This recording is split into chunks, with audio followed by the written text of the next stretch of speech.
નમસ્કાર, સ્વાગત છે આપનું સમાચારોમાં. આપની સાથે હું છું પ્રિયંકા. ચૂંટણી પ્રચાર દરમિયાન કેટલાક નેતાઓ ભાન ભૂલી જતા હોય છે, ત્યારે ભાજપના ગણપત વસાવાએ વિવાદાસ્પદ નિવેદન આપતા રાહુલ ગાંધીને ગલુડિયા સાથે સરખાવ્યા. વસાવાએ કહ્યું કે નરેન્દ્ર મોદી ઉભા થાય ત્યારે સિંહ જેવા લાગે છે, જ્યારે રાહુલ ગાંધી ઉભા થાય તો ગલુડિયા જેવા લાગે છે. પાકિસ્તાન નવાવાળા રોટલી આપે તો તે પૂંછડી પટપટાવે છે. ગણપત વસાવાએ બેફામ વાણી વિલાસ કર્યો છે. તેમણે રાહુલ ગાંધીની તુલના ગલુડિયા સાથે કરી નાખી છે. તેમણે જણાવ્યું કે જો વડાપ્રધાન મોદી ઉભા થાય તો તેઓ સિંહ જેવા લાગે છે, પરંતુ જો રાહુલ ગાંધી ઉભા થાય તો તેઓ ગલુડિયા જેવા લાગે છે. રાહુલ ગાંધી ખુરશીમાંથી ઉભો થાય તો પેલું કૂતરાનું ગલુડિયું ઉભું થયું હોય ને પૂંછડી પટપટાવતો, કે જેને પાકિસ્તાન વાળા એક રોટલી નાખી દે તો બી ચાલી જાય અને ચીન વાળા એક રોટલી નાખી દે તો એ ચાલી જાય. અને રાહુલ ગાંધી ખુરશીમાંથી ઉભો થાય તો અવારનવાર નેતાઓ પ્રચાર સભામાં ભાન ભૂલી જતા હોય છે અને વિવાદાસ્પદ નિવેદનો આપતા હોય છે. વધુ એક નિવેદન સામે આવ્યું છે નર્મદાથી, જ્યારે ગણપત વસાવા પ્રચાર અર્થે સભામાં સંબોધન કરી રહ્યા હતા તે દરમિયાન ઉત્સાહમાં ગણપત વસાવા ભાન ભૂલી ગયા હતા અને તેઓ પોતાની મર્યાદા પણ ભૂલી ગયા હતા. તેમણે રાહુલ ગાંધીની સરખામણી ગલુડિયા સાથે કરી નાખી. એટલું જ નહીં, તેમણે એવું પણ જણાવ્યું કે જો તેમને ચીનવાળા અથવા પાકિસ્તાનવાળા એક રોટલી નાખી દે તો પણ તેઓ પૂંછડી પટપટાવા લાગે છે. છાશવારે આપે સાંભળ્યા જશે અનેક નેતાઓ જેઓ પોતાના નિવેદનોને લઈને ચર્ચામાં આવતા રહે છે. વધુ એક નેતાના નામનો ઉમેરો થઈ ગયો છે. ગણપત વસાવાનું નામ ઉમેરાઈ ગયું છે આ લિસ્ટમાં. આપને ફરીથી સંભળાવીએ ગણપત વસાવાએ કેવું નિવેદન કર્યું હતું. રાહુલ ગાંધી ખુરશીમાંથી ઉભો થાય તો પેલું કૂતરાનું ગલુડિયું ઉભું થયું હોય ને પૂંછડી પટપટાવતો, કે જેને પાકિસ્તાન વાળા એક રોટલી નાખી દે તો બી ચાલી જાય અને ચીન વાળા એક રોટલી નાખી દે તો એ ચાલી જાય.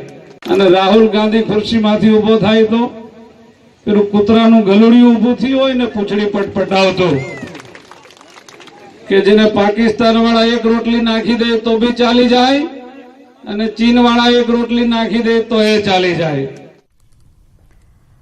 તો છેલ્લા ઘણા સમયથી નેતાઓ જ્યારે પોતાના પક્ષ માટે પ્રચાર કરવા માટે નીકળતા હોય છે ત્યારે પોતાના પક્ષના પ્રચાર પ્રસારમાં તેઓ અન્ય નેતાઓની ગરિમા જાળવવાનું ભૂલી જાય છે અને વિવાદાસ્પદ નિવેદનો કરી બેસતા હોય છે.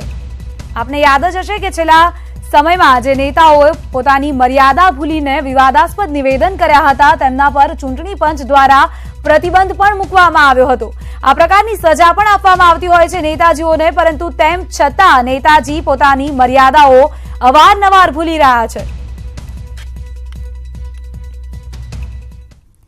મહેસાણા તાલુકા પંચાયત કોંગ્રેસમાં ભંગાણ પડ્યું છે. તાલુકા પંચાયતના 3 કોંગ્રેસી સભ્યો ભાજપમાં જોડાઈ ગયા છે.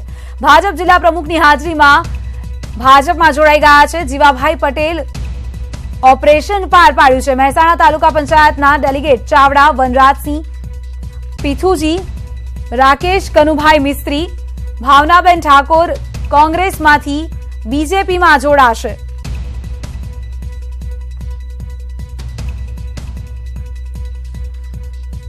તો મહેસાણા તાલુકા પંચાયત કોંગ્રેસમાં ભંગાણ પડ્યું છે.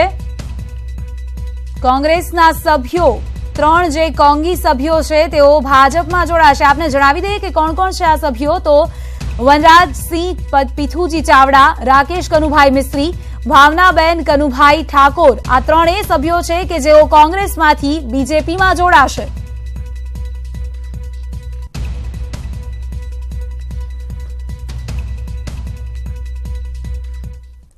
તો આ તરફ ભારતીય ટ્રાઇબલ પાર્ટીમાં પણ ગાબડું પડ્યું છે. ડેડિયાપાડામાં બીજેપીના ગઢ ચિગદા ગામમાં ગાબડું પડ્યું છે. ચિગદા તાલુકા પંચાયતના સભ્ય ભાજપમાં જોડાઈ ગયા છે. 6 ગ્રામ પંચાયતના સભ્યો ભાજપમાં જોડાઈ ગયા છે. ગુજરાતમાં ચૂંટણીને બસ ગણતરીના જ દિવસોની વાર છે ત્યારે હજુ પણ પક્ષ પલટાની મોસમ થમવાનું નામ નથી લઈ રહી. પાટણ ઠાકોર સેનામાં ભંગાણ સર્જાયું છે. પાટણમાં ઠાકોર સેનાના કાર્યકરો ભાજપમાં જોડાઈ ગયા છે. દિલીપ ઠાકોરની હાજરીમાં કાર્યકરો ભાજપમાં જોડાઈ ગયા હતા. સાંતલપુરના ગઢા ગામે આ કાર્યક્રમ યોજવામાં આવ્યો હતો, જેમાં ઠાકોર સેનાના 400 થી વધુ કાર્યકરો ભાજપમાં જોડાઈ ગયા હતા. કોંગ્રેસના પૂર્વ નેતા લવિંગજી ઠાકોરની હાજરીમાં ભાજપમાં જોડાઈ ગયા છે. કોંગ્રેસના કાર્યકર્તાઓ પણ સાથોસાથ ભાજપમાં જોડાઈ ગયા છે. ઠાકોર સેનાના સભ્યો અને કોંગ્રેસના કાર્યકર્તાઓ ભાજપમાં જોડાઈ ગયા છે.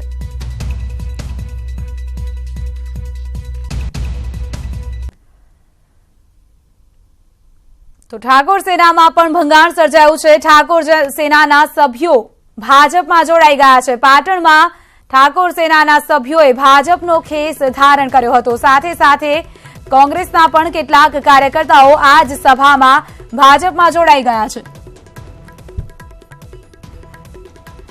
તો મહેસાણા, નર્મદા અને પાટણના અલગ અલગ દ્રશ્યો આપને બતાવી રહ્યા છીએ, જ્યાં લોકો પોતાનો પક્ષ છોડીને અન્ય પક્ષમાં જોડાઈ રહ્યા છે. કોંગ્રેસમાં ભંગાણ પડ્યું, બીટીપીમાં ભંગાણ સર્જાયું અને ઠાકોર સેનામાં પણ ભંગાણ સર્જાયું. મહેસાણામાં કોંગ્રેસમાં ભંગાણ સર્જાયું, તો નર્મદામાં બીટીપીમાં ભંગાણ સર્જાયું અને પાટણમાં ઠાકોર સેનાના સભ્યોએ હવે ભાજપનો હાથ પકડી લીધો છે.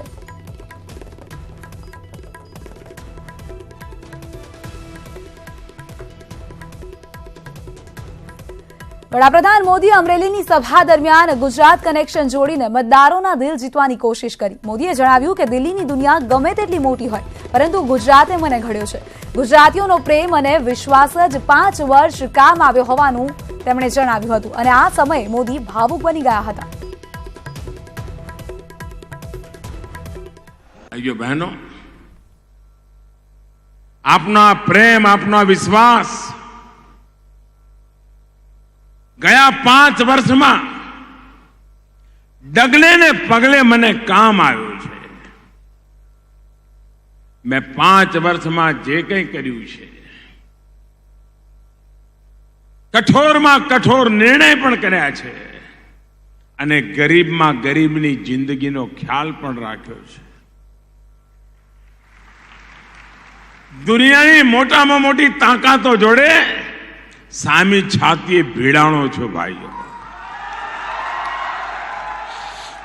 મને યાદ છે જ્યારે ડોકલામ થયું, ડોકલામ ચીન પાસે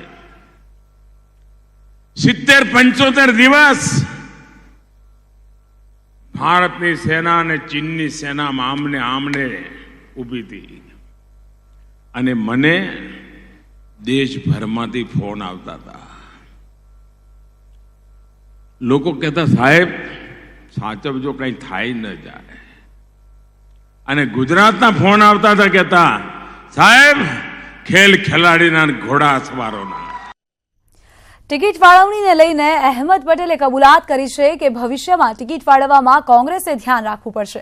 ઉલ્લેખનીય છે કે ખેડા, બનાસકાંઠા, સાબરકાંઠા, અમદાવાદ પૂર્વ, પાટણ અને સુરેન્દ્રનગર જેવી બેઠકો પર ટિકિટ ફાળવણી બાદ કોંગ્રેસના સ્થાનિક નેતાઓમાં અંદરોઅંદરની હુંસાતુસી બહાર આવી હતી. ટિકિટના આ કકડાટને લઈને અહેમદ પટેલે ટિકિટ ફાળવણીમાં ગફલત થયાની કબૂલાત કરી છે. ભારતીય જનતા પાર્ટીની આ બેવડી નીતિ છે. એક તરફ તો સિદ્ધાંતની વાત કરવી, એક તરફ પ્રિન્સિપલની વાત કરવી અને બીજી તરફ લોકશાહી રીતે ધબે ચૂંટાયેલા વિરોધ પક્ષના ધારાસભ્યોને તોડવા, એનાથી વધારે શરમની વાત બીજી કોઈ હોઈ નહીં શકે. પરંતુ એની સાથે સાથે મારે કહેવું જોઈએ કે ભવિષ્યમાં કોંગ્રેસે ટિકિટ આપતા પહેલા ખૂબ જ કાળજી લેવી જોઈશે. ગઈકાલે હાર્દિક પટેલને લાફો પડ્યા બાદ અલ્પેશ ઠાકોરે હાર્દિકને સંયમ રાખવાની સલાહ આપી હતી, જેનો જવાબ હાર્દિક પટેલે આપ્યો છે. હાર્દિકે કહ્યું છે કે પરપ્રાંતીય મુદ્દે અલ્પેશે કરેલો વાણી વિલાસ તેઓ ભૂલી ગયા લાગે છે. પાટીદારો મરાયા હોય કે જેના પર કેસ થયા હોય કે સિવાય જે કંઈ થયું હોય એના માટે એમની જવાબદારી છે, નૈતિકતાથી સ્વીકારવી પડે અને ભવિષ્યમાં આવું પ્રકારનું ના બને એના માટે પણ એમને સજાગ રહેવું જોઈએ. જે રીતે કાલની ઘટના બની, અલ્પેશ ઠાકોર જે આપણા મિત્ર હતા, તેમણે એવું કહ્યું કે હાર્દિક પટેલ જે છે તે વાણી વિલાસ ખોઈ બેઠા છે. અચ્છા, પરપ્રાંતિયો વખતે પણ એમનો વારી વિલાસ હતો એ ભૂલી ગયા લાગે છે. અચ્છા, પરપ્રાંતિયો વખતે પણ એમનો વારી વિલાસ હતો એ ભૂલી ગયા લાગે છે. ભુજમાં હાર્દિકની સભામાં સુરક્ષા ચુસ્ત કરી દેવામાં આવી છે. ગઈકાલે હાર્દિક પર જે રીતે હુમલો કરવામાં આવ્યો હતો, ત્યારબાદ હાર્દિકની તમામ સભાઓમાં સુરક્ષા વધારી દેવામાં આવી છે. ગઈકાલે હાર્દિકની સભામાં જે રીતે અજાણ્યા શખ્સ દ્વારા ઘૂસી આવીને હાર્દિકને થપ્પડ મારવામાં આવ્યું હતું, ત્યારબાદથી હાર્દિકની જેટલી પણ સભાઓ હવે યોજાશે તેમાં સુરક્ષાના ચુસ્ત બંદોબસ્ત કરવામાં આવશે. ભુજના અત્યારે દ્રશ્યો બતાવી રહ્યા છે. મોટી સંખ્યામાં પોલીસનો કાફલો તૈનાત કરાયો છે હાર્દિકની સુરક્ષામાં. કોંગ્રેસ નેતા હાર્દિક પટેલની સભા દરમિયાન સુરેન્દ્રનગર ખાતે ગઈકાલે તેમના પર હુમલો થયેલો હતો. ત્યારબાદ હવે તમે જોઈ રહેલા છો કે હાર્દિક પટેલની જે સભાઓ થાય છે તેની અંદર સુરક્ષા વ્યવસ્થા એ વધારી દેવામાં આવેલ છે. ખાસ કરી અને જે રીતે ગઈકાલે સુરેન્દ્રનગરની અંદર હાર્દિક પટેલ પર જે રીતે હુમલો થયેલો હતો, તેમના ભાષણ દરમિયાન એક શખ્સ દ્વારા તેમને તમાચો મારવામાં આવેલો હતો અને તેના જ પગલે હવે ગૃહ વિભાગ સતર્ક થઈ ગયેલું છે અને તેમની જે તમામ જે જાહેર સભાઓ છે ત્યાં જે પોલીસ બંદોબસ્ત છે તે વધારી દેવામાં આવેલો છે. એટલે સ્પષ્ટ રીતે ચૂંટણી પંચે પણ કહી દીધેલું છે કે આ જે તમામ જે હવે હાર્દિક પટેલની સભાઓ થશે તો તેની અંદર પોલીસ વિભાગે પૂરતા પ્રમાણની અંદર પોતાનો બંદોબસ્ત અને સુરક્ષા વ્યવસ્થા રાખવી જોઈશે અને કોઈ અજાણી વ્યક્તિ આ પ્રકારનો તેમના ઉપર હુમલો ન કરે તેની પૂરતી તકેદારી એ પોલીસ વિભાગ રાખે તેવી પણ સૂચના આપવામાં આવેલી છે. કેમેરામેન રજનીકાંત ચૌહાણ સાથે મયુર માકડિયા, ન્યૂઝ 18 ગુજરાતી, ભચાઉ.